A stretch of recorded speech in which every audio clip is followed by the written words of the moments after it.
ለመጪ ትውልድ የተሻለች ሀገር ማስረከብ ብቻ ሳይሆን በራሳችን እድሜ ውጤቱን የምናየው ዛሬ ተከልነው ዛፍ 5-6 ዓመታት በኋላ ከፍሉ ጥላ የሚሆን ከፍሉ አበባ ሆኖ ለውበት የሚሆን ከፍ ደግሞ ምግብ ሆኖ ለራሳችን ፍጆታም ለኤክስፖርት የምናውለው ስለዚህ ኑሯችንንም አኗኗራችንም በራሳችን የምንቀይርበት ነው የሚሆነው ሻል ያለች ሀገር ቀለል ብሎ የሚኖር በተሻለ አኗኗር የሚኖር ሀገር መሆናችንን የሚያሳምር ስለሚሆን ይሄ ባህል ሆኖ የሚቀጥል ይሆናል ማለት ነው ከምንቆርጠው ዛፍ በላይ መትከል የምንቆርጠውን ዛፍ መቀነስ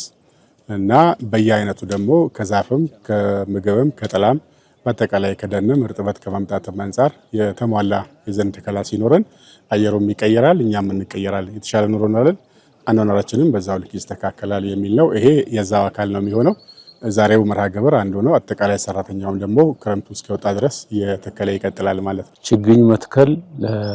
ለዛሬ ትውልድ ብቻ ሳይሆን ለነገ መጪ ትውልድ ጭምር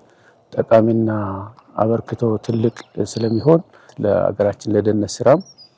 በጣም ጠቃሚ ነው የሚሆነው ምክንያቱም የደህንነት ተጋላጭነታችን በሴኩሪቲ ብቻ አይደለም በአየር ጸባይም በዌዘር ኮንዲሽንም አጠቃላይ የሀገራችን የአየር ጸባዩ ተጋላጭ በሆነ ቁጥር የማህበረሰባችን ለደህንነት ጭምር ተጋላጭ የመሆን እድል ስላለ ያንን ከማስወገድና መፍትሄ ከመስጠት አኳያም ችግኝ በመትከል የምናደርገው እና የምናመጣው ጥቅም እና ፋይዳ ትልቅ መሆኑን መረዳት ይቻላል